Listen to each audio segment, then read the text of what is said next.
Hey, welcome to Onward Gaming Adventures. My name is Alex, and today I'm going to be going over something super cool, something super special.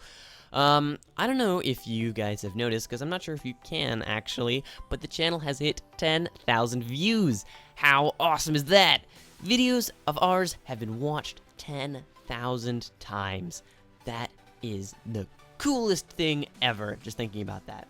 But anyway, that's one milestone that I thought was noteworthy, so here I am, making a note of it.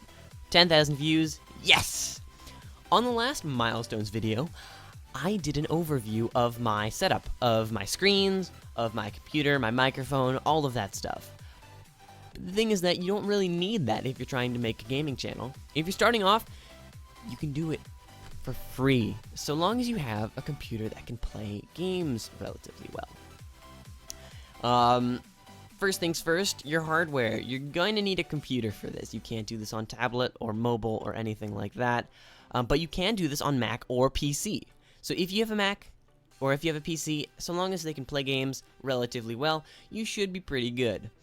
For audio, if you have a microphone in your computer, if you have a microphone that can plug into your computer, that's the most preferable. But if you don't, and you have something like a smartphone or a tablet, you're fine. All you need is an audio recording app on your smartphone or tablet, and hit record when you're ready to record stuff on your PC, and there you go. You're getting your audio. All you gotta do it afterwards is send that over, edit it in. You're gonna be great. Now on to the fun stuff, the software. So the first thing I have lined up is Open Broadcast software. This is the stuff that I use to record my video and my audio and essentially everything. And the cool thing about this is it's both Mac and PC, and it is free. So that is super cool. It is a really powerful program, and it's free. A lot of people typically recommend things like Fraps, Camtasia, Bandicam, EasyVid. No, do not use these things. They're watermarked. They have limits for the videos you can make. They're poor quality. Oh no, do not use these things. They're terrible. And if you're doing something if you want to start a channel for free, something like Fraps, if you want good quality, you're gonna have to pay a little bit. And that's not something that I was looking to do when I was starting my channel. So here we go. I'm gonna bring it down. I'm actually using it to record this video as we speak, as I speak. There we go. There we have it. This is Open Broadcaster software. It's getting a crazy little loop there, but this is it. You get a nice big preview window, you get some settings, you get your sources, you get your scenes. Oh, crazy good. Awesome. Nice giant control panel. So that means you can be in control of everything, and it's not that hard to learn what everything does. So first things first, we have sources. This is where your video comes from. So right now I have monitor capture enabled, so my monitor is being captured. Let's say I wanted to add stuff. You can add a window capture. Wait, window capture. Monitor capture, image, an image slideshow, text, video capture. If you have a capture card like laying around, just say that you have one, you could plug it into the software, start working a-okay. You can do gain capture, which is the best way of recording your video games if you're playing those. And you also see I have the CLR browser plugin and the video plugin. So that's another great thing about this. If it doesn't have what you want already built in, you can add it in yourself if you can find a plugin on the forums. So that's super cool. It's actually really easy to add those, so it's not too crazy. And there are plenty of tutorials out there on that. So then moving on to your scenes are kind of like folders.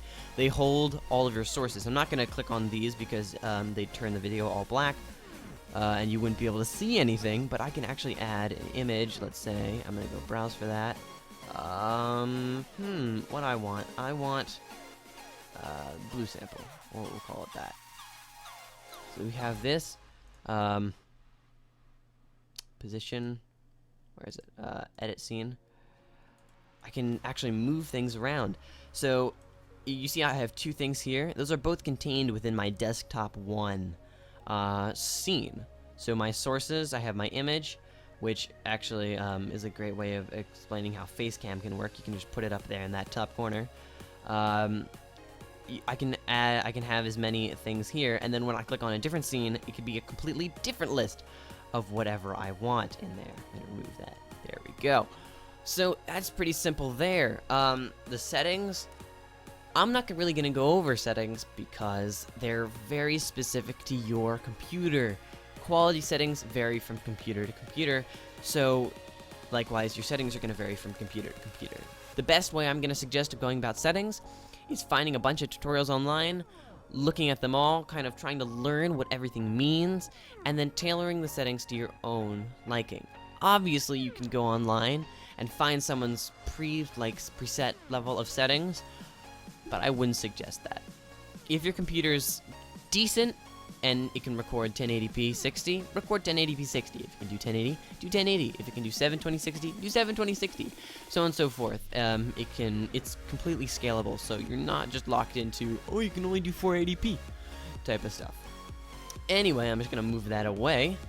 And again, that is Mac and PC. So if you're on Mac, you can still use this. I'm gonna move that away so I can continue on. The next thing I have is VSDC Free Video Editor. Now, on Mac, you have a great video editor already built in, iMovie. I used iMovie for quite some time, and I edited a lot of videos on there, and it's great. I love it. It's pretty capable for being a free program, but on PC, there's not really that solution. This is what I found that kind of fills that niche, is VSDC Free Video Editor. It's pretty powerful. It can do what you want. It is lacking in some things, but if you're just starting off, it's great. It does have a little bit of a learning curve, but there are plenty of tutorials on YouTube that will explain everything in detail.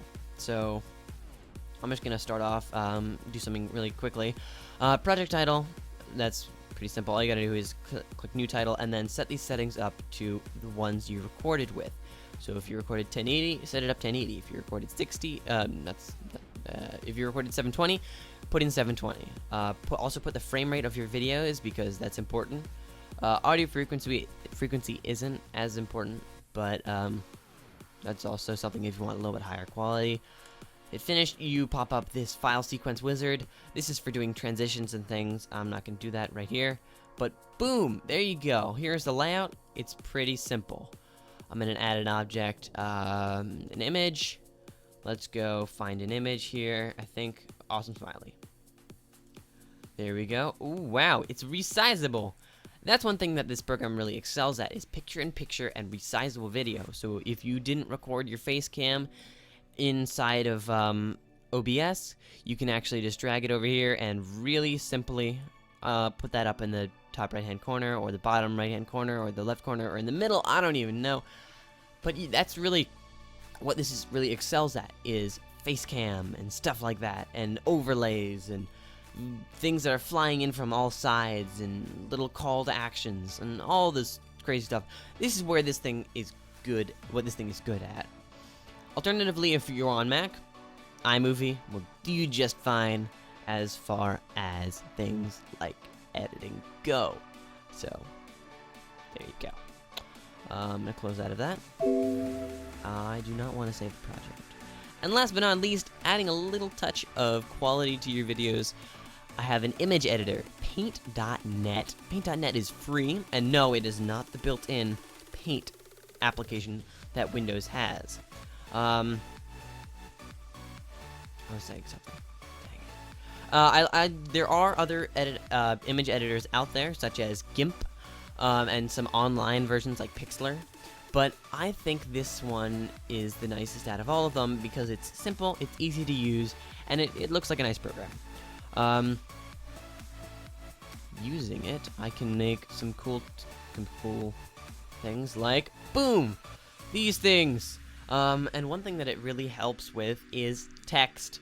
This is the American Captain font, and this is not in Windows by default. I had to install this myself, but that's the thing. Paint.net can use all those fonts that you've installed yourself. So let's say you have a crazy custom font that you use for your channel, like I do, then you can use that in Paint, and it's really simple to do so. So that's how I edit all of my thumbnails, my overlays, things like that. And again, I'm not going to go over this in too much detail because if you used an image editing software, this is going to come easily to you. But if you haven't, there's a lot of good tutorials out there that will explain it far better than I can. If you are on Mac, however, you're not going to have Paint.net. You're going to have Pages and Keynote, and those are the ones that I use for my video, for my thumbnails and stuff. I have a tutorial to that down in the description below, and I highly suggest that if you're on Mac, you try that out, because it's really, really easy to make thumbnails that way, and I did it for quite some time, and they were high quality, and I miss my Mac. I miss doing that. I miss it so much. But, yeah. Anyway, if this helped you at all, because if you follow each step, I didn't really list steps, but if you're using these programs, you can start a gaming channel for free.